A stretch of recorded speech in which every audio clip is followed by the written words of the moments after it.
பிதா குமாரன் பரிசுத்த ஆவியானவருக்கு மகிமை உண்டாவதாக. ஆமென். கிறிஸ்துவுக்குள் அன்பார்ந்தவர்களே, ஆண்டவராகிய இயேசு உயிர்த்தெழுந்த திருநாளுக்கு பிறகு வருகின்ற முதல் ஓய்வு நாளிலே உங்களை சந்திப்பதிலே மகிழ்ச்சி அடைகிறேன். எங்களோடு கூட இணைந்து இந்த தொழுகையிலே கலந்து கொள்ளவும், உங்களுடைய விசுவாசத்தை உறுதிப்படுத்திக் கொள்ளவும் அன்போடு உங்களை அழைக்கிறேன். இந்த ஆராதனைக்கு ஆரம்பமாக கிறிஸ்துவ பாமாலையில் 267வது பாமாலை போற்றும் போற்றும் புண்ணிய நாதரை போற்றும் என்ற பாடலை சேர்ந்து பாடும். போற்றும் போற்றும் புண்ணிய நாதரை போற்றும், வானோ கூடி பாடவும் இன்பமாய், பாரிலேயும் நாம சங்கீதனம் செய்ய, மாந்தயாரும் வாரும் ஆனந்தமாய், நேசமேய்ப்பன் கரத்தில் ஏந்துமாறு, இயேசு நாதர் நம்மையும் தாங்குவார். போற்றும் போற்றும் தெய்வகுமாரனை போற்றும், பாதுகாத்து நித்தமும் போஷிப்பார்.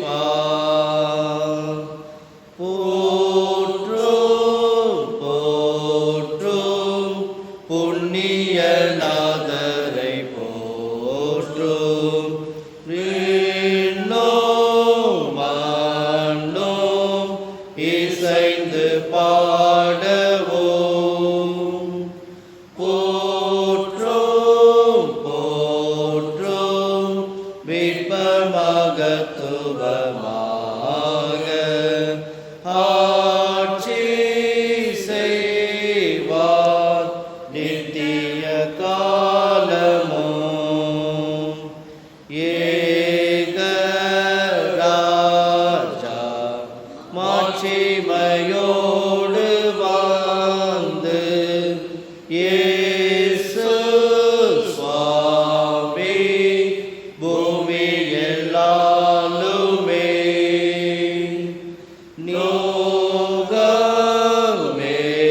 நோகமெங்கும் நீதியின் செங்கோலை போற்றி,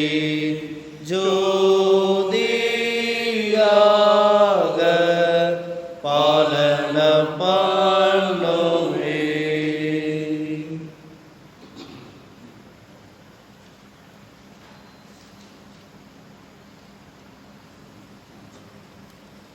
நாம் கடவுளை தொழுவோம்.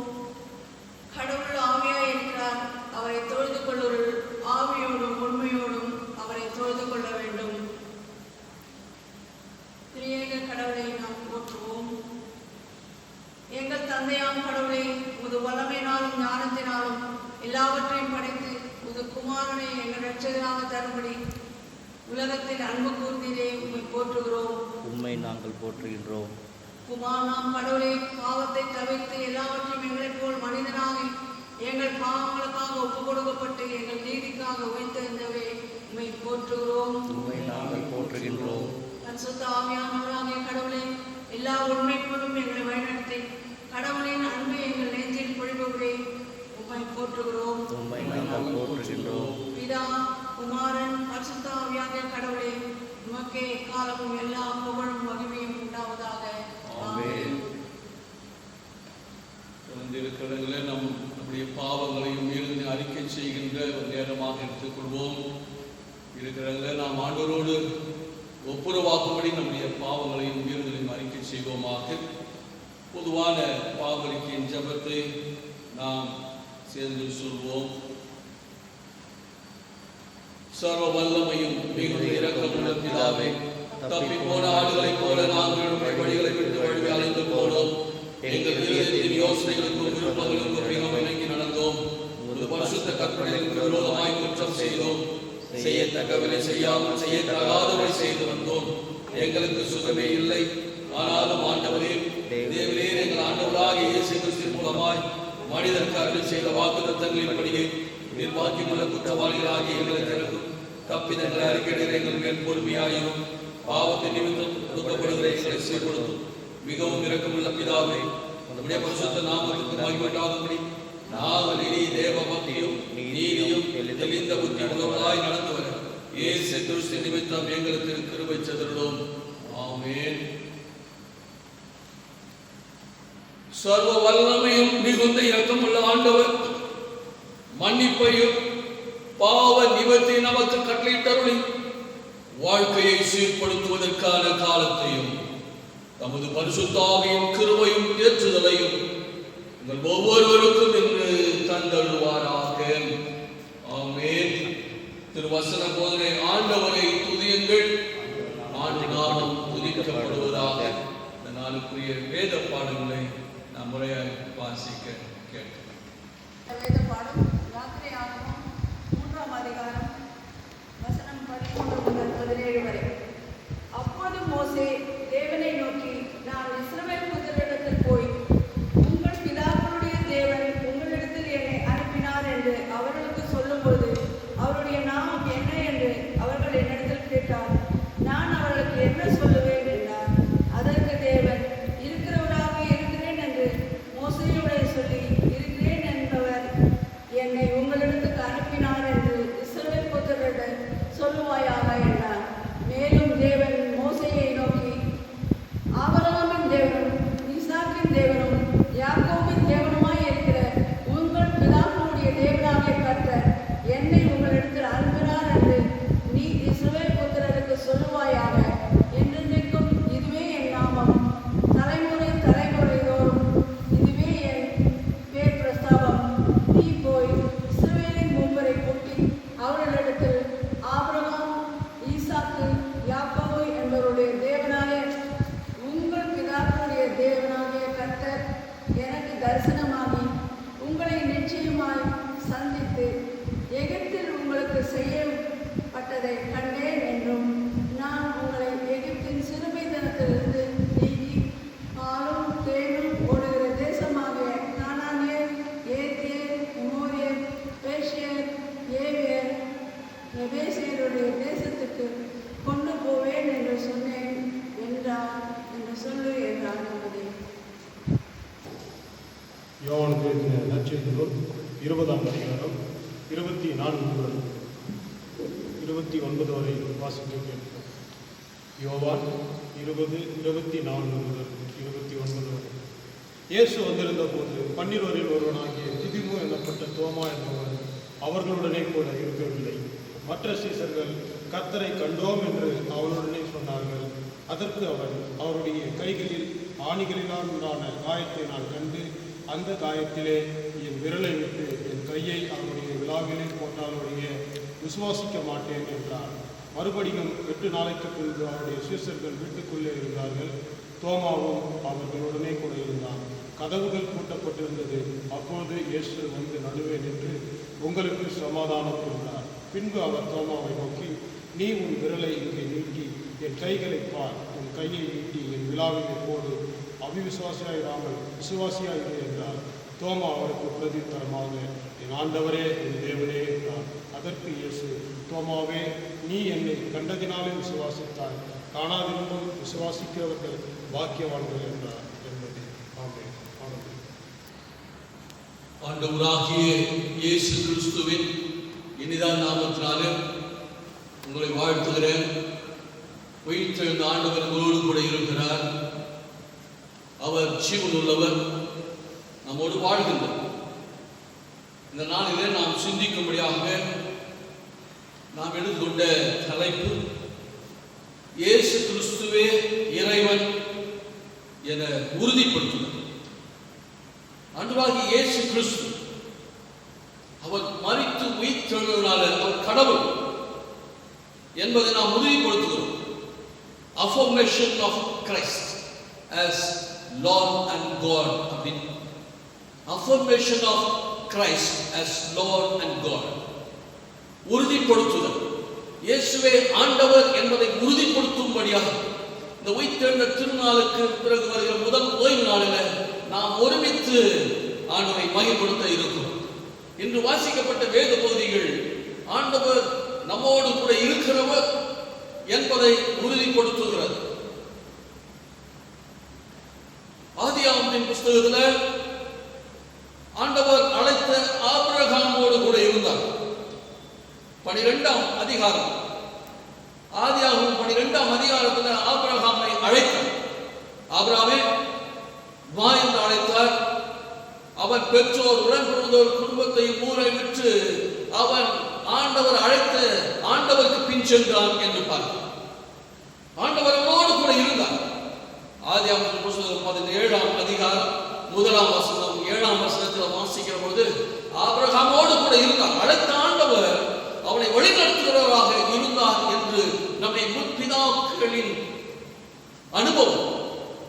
ஆபிரகாம் ஆண்டவரை அனுபவித்தார். ஜீவனுள்ள ஆண்டவர் என்னை நடத்துகிறார் என்று சாட்சியாக நின்றார்.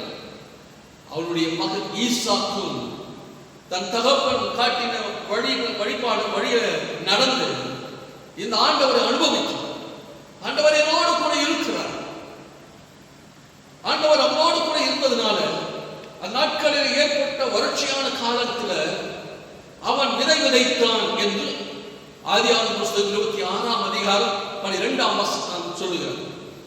அவன் விதை விதைத்த பொழுது எல்லோரும் வறட்சி, மழை இல்லை, தண்ணீர் இல்லை, துறவில தண்ணீர் இல்லை என்று சொல்லி அவர்கள் அமைதலாய் வெறுமையை அமர்ந்திருந்த காலம். ஆனால் ஈசாக்கு ஆண்டவர் மேல நம்பிக்கையோடு விதை விதைத்தான். அது அந்த வருடம் 100 மடங்கு பலன் கொடுத்தது என்று பார்க்கிறோம். அங்கு ஈசாக்கு தன் அனுபவத்தில் ஆண்டவர் உயிரோடு இருக்கிறார். எங்கள் தகப்பனை அழைத்த ஆண்டவர், நாங்கள் நம்பி பின்பற்றுகிற ஆண்டவர் உயிரோடு இருக்கிறார் என்ற சாட்சியாக இருந்தார். அது ஆண்டவர் உயிரோடு இருந்தார் என்பதை ஜனங்கள் புரிந்து கொண்டார்கள். ஆதியாகமம் புஸ்தகம் 26ஆம் அதிகாரம் 24ஆம் வசனத்தில் இது தெளிவாய் பதிவு பண்றார். ஆண்டவர் ஈசாக்கோடு இருந்தார் என்று சொன்னார்.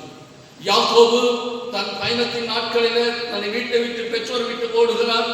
அவன் ஓடுகின்ற பொழுது அவன் ஒரு இடத்துல அமர்ந்து இரவு தங்கி அவன் தரிசிக்கிறார்.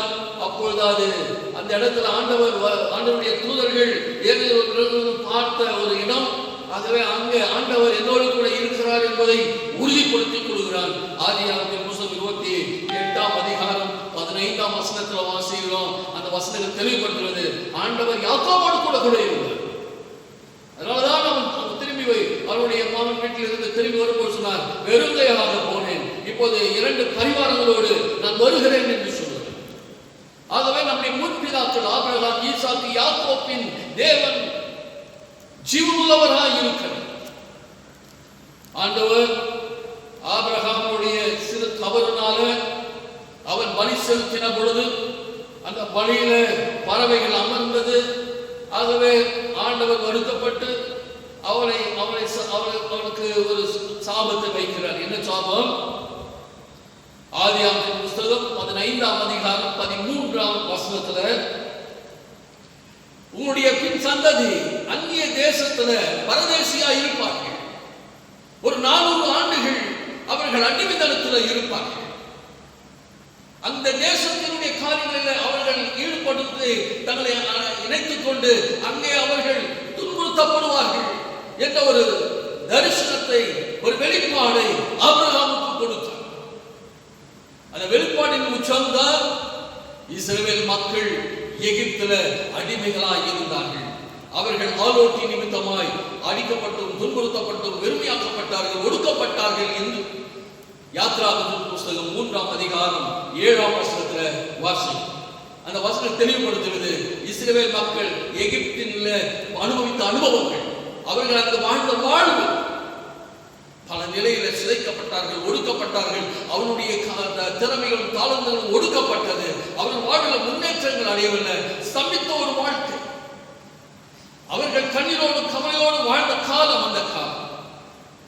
ஆண்டவராகிய தேவன் தான் கொடுத்த வாக்கை நிறைவேற்றுகிறவராக இருக்கிறார். அந்த வாக்குத்தத்தத்தை நிறைவேற்றுகிறதுனால்தான் அவர் இன்றைக்கும் ஜீவனுள்ள தேவனாய் நமக்கு இருக்கிறார். அவர் எதை சொல்கிறாரோ அதை நிறைவேற்றுகிறார். அதனாலதான் இன்று வாசிக்கப்பட்ட வேத பகுதி யாத்திராமத்தின் புஸ்தகம் 3ஆம் அதிகாரம் 13ஆம் வசனத்திலிருந்து 17ஆம் வசனம் வரை வாசிக்க கேட்டோம். அதில் ஆண்டவராகிய தேவன் மோசேயை அழைத்து சொன்னார், என் ஜனங்கள் எகிப்தில் அடிமைகளாய் இருக்கிறார்கள். 400 ஆண்டுகள் கடந்து போச்சு. 400 ஆண்டுகள் கடந்து போனதுனால இப்பொழுது நீ போய் என் ஜனங்களை மீட்டெடு. நான் என்னுடைய தாசனாகிய ஆபிரகாமுக்கு சொன்னேன், உன்னுடைய பின் சந்ததியார் எகிப்தில் அடிமையாக இருப்பார்கள். 400 ஆண்டுகளுக்கு பிறகு அவர்களை மீட்டெடுப்பேன் என்று சொன்னார். மீட்டெடுக்கிற ஆண்டவர் இன்றைக்கும் ஜீவனுள்ளவராக இருக்கிறார். என் அன்பு சகோதர சகோதரி, இஸ்ரவேல் மக்களை எகிப்திலிருந்து அடிமைத்தனத்திலிருந்து மீட்டெடுக்கும்படியாய் மோசேயை அழைத்தார். மோசே ஆண்டவரிடத்தில் கேட்கிறார், ஆண்டவரே, நான் போய் எகிப்துக்கு போய் அந்த ஜனங்களை பார்த்து உங்க ஆண்டவர் உங்களை மீட்டெடுக்க போகிறார், உங்களை விடுதலையாக்க போறார் என்று சொன்னார். யாரது ஆண்டவர்? ஏனென்றால் 400 ஆண்டுகளை கடந்து போனார்கள். அவர்களுடைய முற்பிதாக்களுடைய ஆண்டவரை மறந்திருப்பார்களோ, நினையாமல் இருப்பார்களோ? அவர்கள் நான் யார் என்று சொல்வது என்று கேட்டார். அப்ப ஆண்டவர் மோசேயிடத்தில் சொன்னார், இருக்கிறவராகவே இருக்கிறேன், I am who I am என்று சொன்னார். இருக்கிறவராகவே இருக்கிறேன், இருக்கிறவர் என்னை அனுப்பினார் என்று சொன்னார். மோசே அதை ஏற்று இஸ்ரவேல் மக்களிடத்தில் போய் சொன்னார். இருக்கிறவராகவே இருக்கிறேன் என்று அழைத்த ஆண்டவர்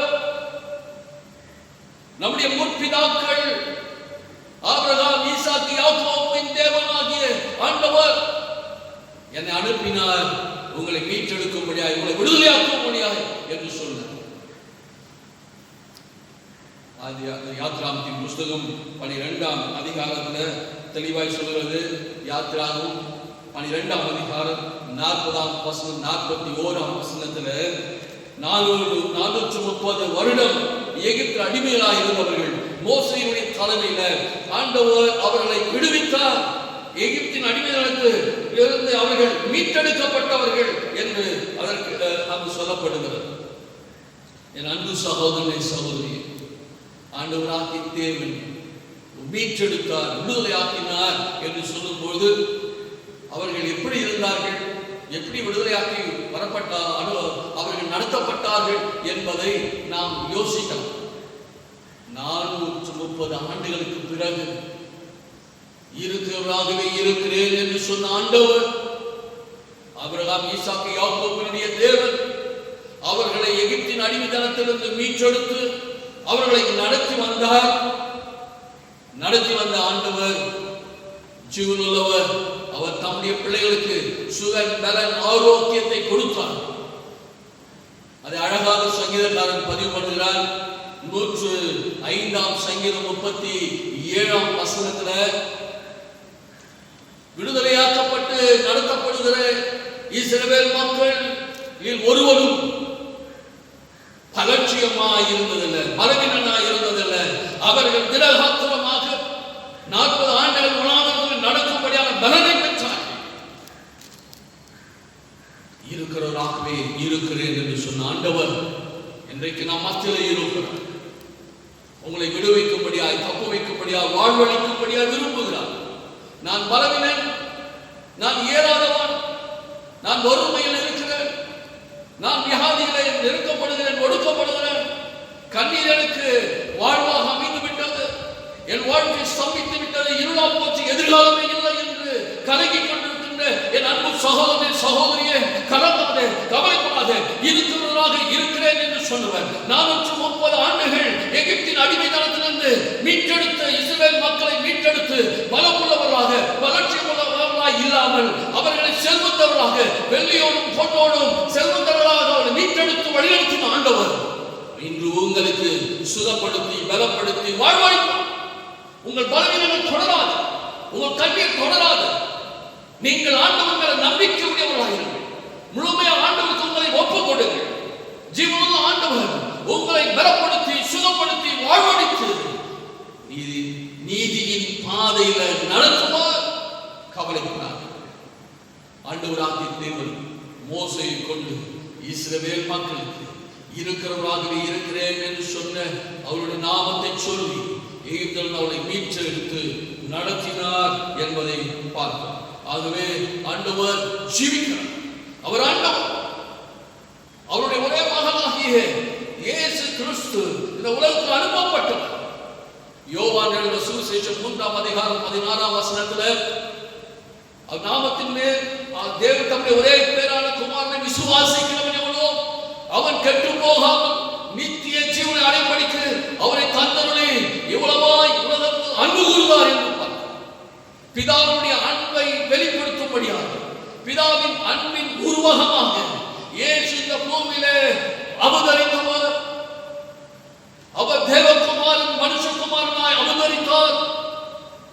மனுஷகுமாரனாய் வந்த இயேசு திரளான கூட்டம் மக்களை பார்த்தார். மத்தேயு சுவிசேஷம் 9ஆம் அதிகாரம் 36ஆம் வசனத்தில் வாசிக்கிறோம். அவர் திரளான ஜனங்களை திரும்பி பார்த்தார். அவர்கள் மெய்ப்பில்லாத ஆடுகளைப் போல வாழ்க்கையில தொழிந்து போனவர்களும் சிதறடிக்கிறவர்களாக இருக்கிறதை கண்டு மனதுருகினார் என்று பார்த்தார். இந்த ஆண்டவராகிய இயேசு இந்த பூமியிலே அவர் சுற்றி திரிந்து குறைவுள்ளவர்களை பலவீனரை வாழ்விழந்தவரை சந்தித்து வாழ்வு உண்டு என்ற நம்பிக்கையை கொடுத்தார். குறைகளை நிறைவாக்கி வாழலாம் என்ற நம்பிக்கையை கொடுத்தார். குருடர்கள் பார்வையடைந்தார்கள். ஊனர்கள் எழும்பி நடக்க ஆரம்பித்தார்கள். சப்பானிகள் எழும்பி நடக்க ஆரம்பித்தார்கள். செவிடர்கள் கேட்க ஆரம்பித்தார்கள். இப்படி சுகவீனமாய் பலவீனமாய் இருந்தவர்கள் எல்லாம் சுகப்படுத்தி பலப்படுத்தி வாழ்வழித்து வாழ்க்கையில ஒரு நம்பிக்கையை கொடுத்து நடத்தினவர் ஆண்டவர். ஆண்டவர் நன்மை செய்கிறவராய் சுற்றி திரிந்தார் என்று அப்போஸ்தலர் நடபடிகளின் புத்தகம் 10ஆம் அதிகாரம் 38ஆம் வசனத்தை வாசிக்கிறோம். அவர் நன்மை செய்கிறவராய் பிசாசின் பிடியில அகப்பட்டவர்களை விடுவித்து வல்லவராய் அவர் சுற்றி திரிந்தார் என்று இப்படிப்பட்ட ஆண்டவராகிய இந்த இயேசு நாம் பாவிகளாய் இருக்கும் போது பலவீனராய் இருந்த பொழுது ஆண்டவரை மறுதலித்து மறந்து போய் இருந்த காலத்துல நம்மேல் அன்பு வைத்து தன்னையே ஜீவபலியாய் கொடுத்தார். ரத்தத்தினால் மீட்கப்பட்டீர்கள் என்று ரோமர் எழுதின நிருபம் 5ஆம் அதிகாரம் 8ஆம் வசனத்தில் வாசிக்கிறோம். நம்மை அவருடைய ரத்தத்தினால மீட்டெடுத்திருக்கிறார். அவர் தன்னுடைய ஜீவனை விலைக்கரியமாய் கொடுத்தார். இழந்து போன தேவ மகிமையை மறுபடியும் பெற்றுக்கொள்ள வேண்டும். தேவ சாயலை பெற்றுக்கொள்ள வேண்டும். நேர் வழியாய் நடக்க வேண்டும் என்பது ஆண்டவருடைய சித்தம், ஆண்டவருடைய திட்டம். ஆண்டவர் மறுபடியும் தன்னையே ஜீவபலியாய் அவர் கொடுத்து தம்மை அன்பை வெளிப்படுத்தினார்.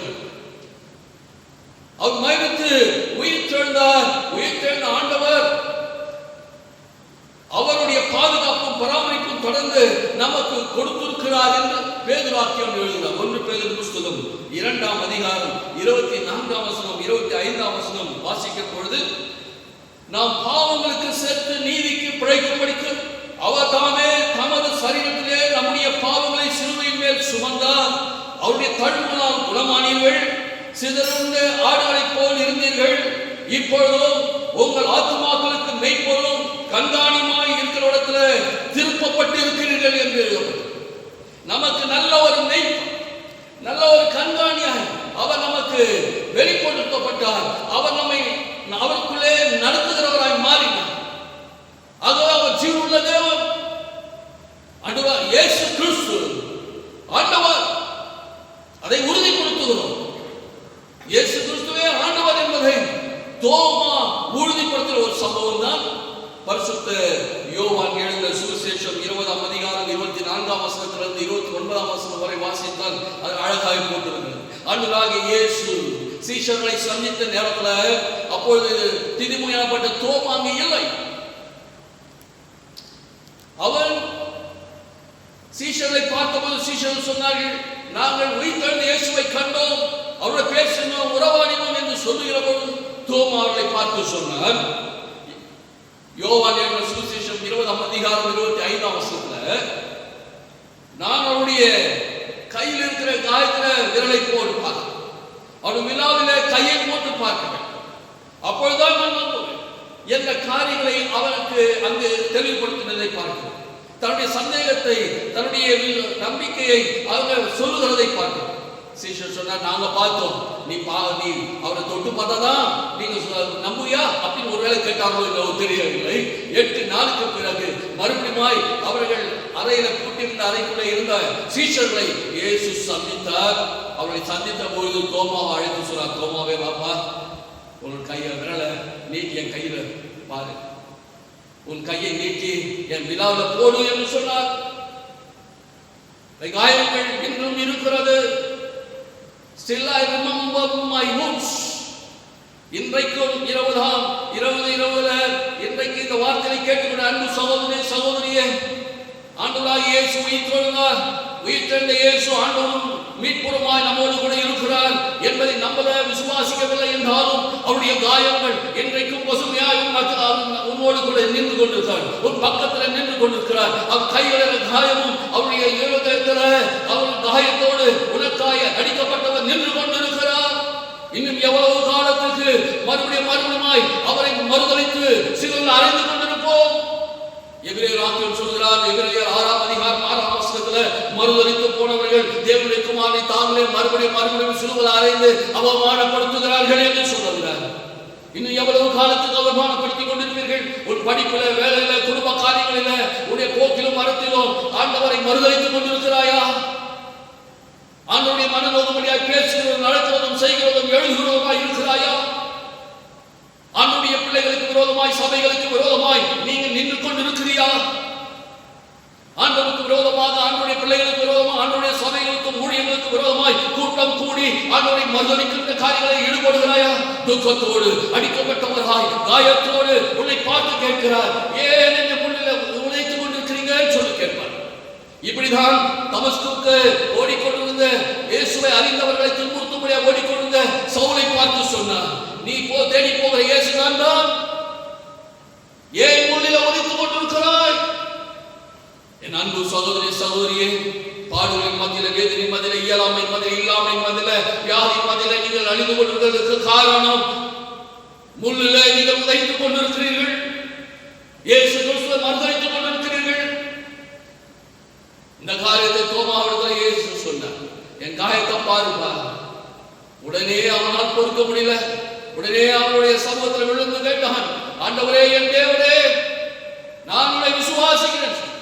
இயேசு சொன்னார், நீ என்னை பார்த்து விசுவாசிக்கிறாய், காணாமல் விசுவாசிக்கிறேன் பாக்கியவான்கள் என்று சொன்னார். இன்று இயேசுவை நாம் பார்க்க முடியல, ஆனால் இயேசுடைய வார்த்தைகளை கேட்கிறோம். காணாமல் விசுவாசிக்கிற நீங்கள் பாக்கியவான்கள், பாக்கியவதிகளாக இருக்க வேண்டும் என்று ஆண்டவருடைய விருப்பம்.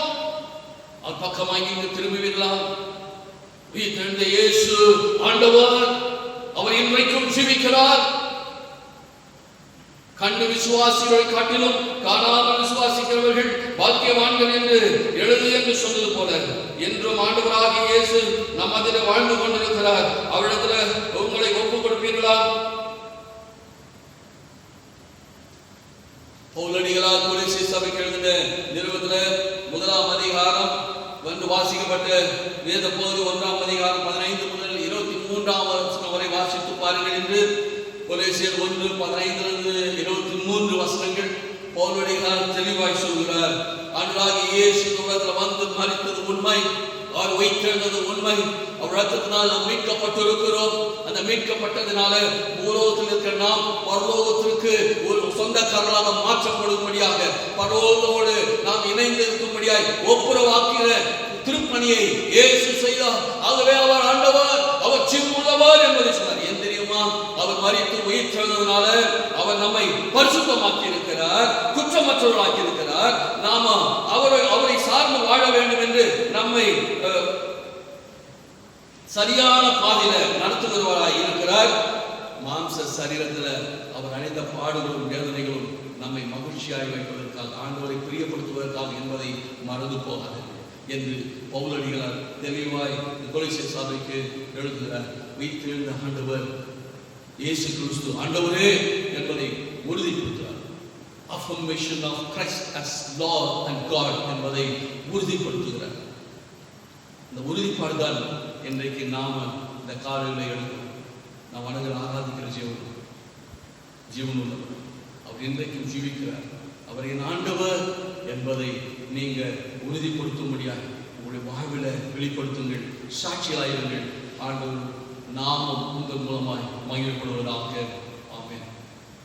நாம் மறுபடியுமாய் கிறிஸ்துவ கீர்த்தனையில 178 கீர்த்தனை, என் மீட்பர் உயிரோடு கையில் எனக்கு என்ன குறை கொண்டு நீ சொல் மனமே என்ற பாடலை நாம் பாடலாம். அதன் பிறகு நாம் அப்போஸ்தலர் விசுவாச பிரமாணத்தை சேர்ந்து சொல்லலாம். 178 கீர்த்தனை, என் மீட்பர் உயிரோடு கையில் எனக்கு என்ன குறை கொண்டு நீ சொல் மனமே. என் மீட்பர் உயிரோடிருக்கையிலே எனக்கென்ன குறை உண்டு நீ சொல் மனமே. எனக்கென்ன குறை உண்டு நீ சொல் மனமே.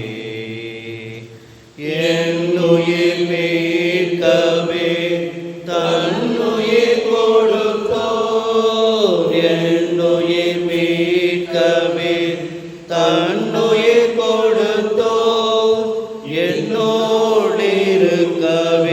எழுந்திருந்தோர். விண்ணுலகுயர்ந்தோர் உன்னதம் சிறந்தோர், விண்ணுலகுயர்ந்தோர் உன்னதம் சிறந்தோர். வேத்திரனே சுகபாத்திரமருளும் என் மீட்பர் உயிரோடிருக்கையிலே எனக்கென்ன குறை உண்டு நீ சொல் மனமே. எனக்கென்ன குறை உண்டு நீ சொல் மனமே. கவலைகள் தீர்ப்பார், கண்ணீர் துடைப்பார். கவலைகள் தீர்ப்பார், கண்ணீர் துடைப்பார். கடைசி மட்டும் கைவிடாதிருப்பார். பாவமன்னிப்பளிப்பார், பாக்கியம் கொடுப்பார். பாவமன்னிப்பளிப்பார், பாக்கியம் கொடுப்பார். பரம பதவியினுள் என்றனை எடுப்பார். என் மீட்பர் உயிரோடிருக்கையிலே எனக்கென்ன குறை, எனக்கென்ன குறை உண்டு நீ சொல் மனமே. எழுந்து நின்று அப்போஸ்தலர் விசுவாச பிரமாணத்தை சேர்ந்து சொல்வோம். வானத்தையும் பூமியையும் படைத்த சர்வவல்லமையுள்ள பிதாவாகிய தேவனை விசுவாசிக்கிறேன். அவருடைய ஒரே குமாரனாகிய கர்த்தராகிய இயேசு கிறிஸ்துவை விசுவாசிக்கிறேன். அவர் பரிசுத்த ஆவியினாலே கன்னிமரியால் பிறந்தார். பூமி பிதாவின் காலத்தில் பாடுபட்டு சிலுவையிலே விழுந்து மரித்து அடக்கம் பண்ணப்பட்டு பாதாளத்தில் இறங்கினார். 3ஆம் நாள் மரித்தோடு எழுந்தருளினார். மரணத்துக்கு ஏறி சர்வவல்லமையுள்ள பிதாவாகிய தேவனுடைய வலது பாரசத்திலே வீற்றிருக்கிறார். அவ்விடத்திலிருந்து உயிரோடும் மரித்தோடும் நியாயம் கேட்க வருவார். பரிசுத்த ஆவியை விசுவாசிக்கிறேன். பொதுவாக பிரபச சபையும் பரிசுத்தமான நியாயமும் பாவ மன்னிப்பும் சரீர உயிர்த்தெழுதலும் நித்திய ஜீவனும் என்று விசுவாசிக்கிறேன். ஆமென். ஜெபம் செய்வோம். எங்களை நேசிக்கிறதான் அன்பின் தகப்பனே, ஓய்வு நாளின் காலை ஆராதனை நேரத்திற்காக ஆராதனை ஆண்டவரை இணைந்து எங்களோடு தொழுது கொள்கிற நம்முடைய பிள்ளைகளுக்காக உமக்கு ஸ்தோத்திரம். ஒவ்வொருவரையும் உடைய கரங்களை ஒப்பு கொடுக்கிறேன். இந்த மாதத்தில் பிறந்த நாள், திருமண நாளை காண்கிற நம்முடைய பிள்ளைகளுக்காக ஜெபிக்கிறேன். ஒவ்வொருக்கும் நல்ல சுகன் பலன் ஆரோக்கியத்தை தாங்க இந்த மாதத்தில் இந்த வருடத்தில் இன்னும் மேன்மையான நன்மைகளையும் ஆசீர்வாதம் பெற்றுக்கொள்ள கர்த்தர் உங்களுக்கு கிருபை செய்வீராக. பலவீனத்தின் மத்தியிலும் வியாதியின் மத்தியிலும் வீடுகளிலும் மருத்துவமனையிலும் சிகிச்சை பெறுகிற ஒவ்வொருவருக்காக ஜெபிக்கிறேன். உடைய தழும்பின கருணால தொழுவீராக. உடைய வார்த்தைகளை அனுப்பி அவளை சுத்தமாக்குவீராக. செயலிழந்திருக்கிற அவயங்கள் எல்லாம் செயல்பட ஆரம்பிக்கட்டும் ஐயா. பலவீனங்கள் மாறும். நீங்க இருந்தீங்கன்னா பலவீனர் பலவானாக மாறுவான்னு தேவ பிரசனம் இறங்கும்படியாக ஜெபிக்கிறேன். கொரோனா வைரஸ் மூலமாய் பாதிக்கப்பட்டிருக்கிற மக்கள், பலவீனப்பட்டிருக்கிற மக்கள், ஆண்டவரே மரணத்தின் வாயிலில் இருக்கின்ற மக்கள், ஆண்டவரே அவயங்கள் செயல்பட முடியாமல் ஆண்டவரே உயிருக்கு போராடி கொண்டிருக்கிற மக்கள், இப்படி பல நிலைகளில தவித்துக் கொண்டிருக்கிற மக்களை நினைக்கிறோம் ஐயா. உங்களுடைய கடுமையான கரங்களால் தொடுங்க. நாங்கள் விசுவாசிக்கிறவர் என்னார் என்று அறிந்திருக்கிறோம் ஆண்டவரே. நீர் ஜீவனுள்ள தேவன் ஆண்டவரே, நீர் மீட்பெரும் இரட்சகருமானவர் ஆண்டவரே. எங்களுக்கு வாழ்வளிக்கும்படியாக, எங்களுக்கு ஜீவன் கொடுக்கும்படியாக ஆண்டவரே இந்த உலகத்தில் மனுஷனாய் வந்து எங்களுக்காய் மரித்து உயிர் சேர்ந்தவர் நீரே ஜீவமொழியாக மாறுகிறார் ஆண்டவரே. உம்முடைய ரத்தத்தை ஊற்றுகிறார். இப்பொழுதும் இந்த கொரோனா வைரஸால் பாதிக்கப்பட்ட ஒவ்வொரு மீதும் கல்வாரி சிலுவையில் சிந்தின ரத்தத்தை ஊற்றுவீராக. அவர் மேல தேவ பிரசனம் இறங்கும்படியாக ஜெபிக்கிறேன். விசுவாசத்தோடு நம்பிக்கையோடும் இயேசுவே என்று அழைக்கின்ற இடத்துல எல்லாம் உம்முடைய பிரசனம் கடந்து வரும்படியாக ஜெபிக்கிறேன். உம்முடைய தழுவென கரனால் ஒவ்வொருவரையும் தொடுங்க. செயலிழந்த அவயங்கள் செயல்பட ஆரம்பிக்கட்டும். பலவீனமாக இருக்கிறவர்கள் பலன் அடையட்டும். சோர்ந்து போயிருக்கிற மக்களை தேற்றுவீராக, உற்சாகப்படுத்துவீராக, ஊக்கப்படுத்துவீராக, வாழ்க்கையில நம்பிக்கையை ஏற்படுத்தும்படியாக ஜெபிக்கிறேன். அஞ்ஞானுடைய பிள்ளைகளுடைய கண்ணீரை இந்த காலவரையில துடைக்கும்படியாக ஜெபிக்கிறேன். இந்த வார்த்தைகளை கேட்டுக் கொண்டிருக்கும் போது சரீரத்துக்குள்ளே ஒரு மாற்றம் ஏற்படட்டும் ஆண்டவரே. ஒரு புது பலன் சரீரங்களுக்குள்ளே கடந்து வரும்படியாய் உம்முடைய நாமத்தினால் ஜெபிக்கிறேன் சுவாமி. நல்ல சுகம் பலன் ஆரோக்கியத்தை பெற்றுக்கொள்ளட்டும். கொரோனா வைரஸ் இருக்குமோ என்று கலங்கி பயந்திருக்கிற பல லட்சக்கணக்கான மக்கள் தனிமைப்படுத்தப்பட்டிருக்கிறார்கள். வீடுகளிலும் மருத்துவமனைகளிலும் ஆண்டவரே தனித்து விடப்பட்டிருக்கிறார்கள். கண்ணீரோடு கவலையோடு என்ன நடக்குமோ என்று கலங்கி இருக்கிற மக்களை ஆறுதல்படுத்துவீராக, தேற்றுவீராக. பயப்படாதே, நான் உன்னோடு கூட இருக்கிறேன். திகையாதே, நான் உன் தேவன். நான் உன்னை பலப்படுத்துவேன், சகாயம் செய்வேன், என்னுடைய நீதியின் வலதுகரத்தினால் தாங்குவேன் என்று சொன்ன உன்னுடைய வார்த்தைகளை அவனுக்கு உறுதிப்படுத்தும். இயேசு கிறிஸ்துவே இரட்சகர், மீட்பர், ஆண்டவர் என்பதை நாங்கள் இன்று உறுதிப்படுத்தும்படியாக ஒரு அற்புதத்தை உம்முடைய பிள்ளைகள் மத்தியில் செய்து வருவீராக. நாமத்தை அது மூலமாய் மகிமைப்படுத்திக் கொள்ளும். இப்பொழுதும் ஆனந்த காரியங்களோடு இணைந்து தொழுது கொண்ட ஒவ்வொருவருக்காக ஜெபிக்கிறேன். சிறு பிள்ளைகளுக்காக ஜெபிக்கிறேன், மாணவ பிள்ளைகளுக்காக ஜெபிக்கிறேன். ஒவ்வொருவரும் தனித்தனியாய் குடும்பமாய் அன்றுவரே பிள்ளைகளை தொட்டு ஆசீர்வதிப்பீராக. பலவீனங்களில் உங்களுடைய பரிபூர்ணமாக விளங்கட்டும். இன்று அவருடைய விசுவாசத்தை உறுதிப்படுத்தி நம்பிக்கையை நிலைத்திருக்க உதவி செய்யுங்க சுவாமி. ஆண்டவரே தொடர்ந்து ஆண்டவரே பிள்ளைகள் இருக்கிற இடங்கள் ஆசீர்வாதமாக இருக்கட்டும். ஒரு ஆண்டு ஒரு மாதங்கள் ஆண்டவர் வேலைக்கு போகல, ஆண்டவரே வருமானம் இல்லை, இருக்கிறதெல்லாம் சர்வழிந்து போச்சு. இனி நாங்கள் என்ன செய்வோம் என்று கலங்கி கொண்டிருக்கிற பிள்ளைகளுக்கு ஜெபிக்கிறேன். அவருடைய தேவைகளை சந்தி அனுதின ஆகாரத்தை தந்தருளும்படியாக ஜெபிக்கிறேன். குடும்பத்தின் தேவைகளை சந்திக்கும்படியாக ஜெபிக்கிறேன். கண்ணீரோடும் கவலையோடும் நோக்கி பார்க்கிற ஒவ்வொருடைய ஆண்டவரே முகத்தில் உங்களுடைய பிரகாசம் இறங்கட்டும். தேவ மகிமை இறங்கட்டும். அவருடைய இல்லத்துக்களை வரட்டும். குறைகளை நிறைவாக்குகிறவர் ஆண்டவரே அவர் மத்தியில் எழுந்தருளும்படியாக ஜெபிக்கிறேன். நிறைவான வரும்பொழுது குறைவெல்லாம் ஒழிந்து போகும் என்று சொன்னீங்க. நிறைவான ஆண்டவர், உயிர்த்தெழுந்த ஆண்டவர் ஒவ்வொருடைய உள்ளத்திலும் இல்லத்திலும் கடந்து வரும்படியாக ஜெபிக்கிறேன். குறைகளை நிறைவாக்குவீராக கரங்கோடுறோம். இல்லை என்ற நிலையில் குடும்பங்களில் இராதபடிக்கு நீ தடுத்தாட்கொள்ளும்படியாக ஜெபிக்கிறேன். நல்ல சுகம் பலன் ஆரோக்கியத்தை தொடர்ந்து தாரும். மறுபடியும் நாங்கள் ஆலயத்தில் குடும்பமாக யோகோபித்து வந்து உம்மை தொழுது கொள்ளும் மற்றும் உடைய நீதி வலது கரத்தினாலே எங்களை தாங்கி பராமரித்து வழி நடத்துவீராக. இயேசு கிறிஸ்துவின் இனிதான் நாமத்தினால் ஜெபிக்கிறேன் நல்ல பிதாவே, ஆமென். கர்த்தருடைய ஜெபத்தை சேர்ந்து சொல்வோம். பரமண்டலங்களில் எங்கள் பிதாவே, உடைய நாமம் பரிசுத்தப்படுவதாக, உடைய ராஜ்யம் வருவதாக, உடைய சித்தம் பரமண்டலே செய்யப்படுவது போல பூமியிலும் செய்யப்படுவதாக. அன்று வேண்டிய ஆகாரத்தை எங்களுக்கு எங்களுக்கு விரோதமாய் குற்றம் செய்தவர்களுக்கு நாங்கள் மன்னிக்கிறது போல குற்றங்களை மன்னியும். எங்களை சோதனை ராஜ்யமும் வல்லமையும் மகிமையும் என்றென்றைக்கும் உம்முடையவைகளே. ஆமென். நமது ஆண்டவராகிய இயேசு கிறிஸ்துவின் கிருபையும் பிதாவாகிய தேவனுடைய அன்பும் பரிசுத்த ஆவியானவருடைய அன்பின் ஐக்கியமும் வழிநடத்தும் நம் அனைவரோடு கூட இன்றும் என்றும் சதா நாட்களிலும் இருப்பதாக. ஆமென்.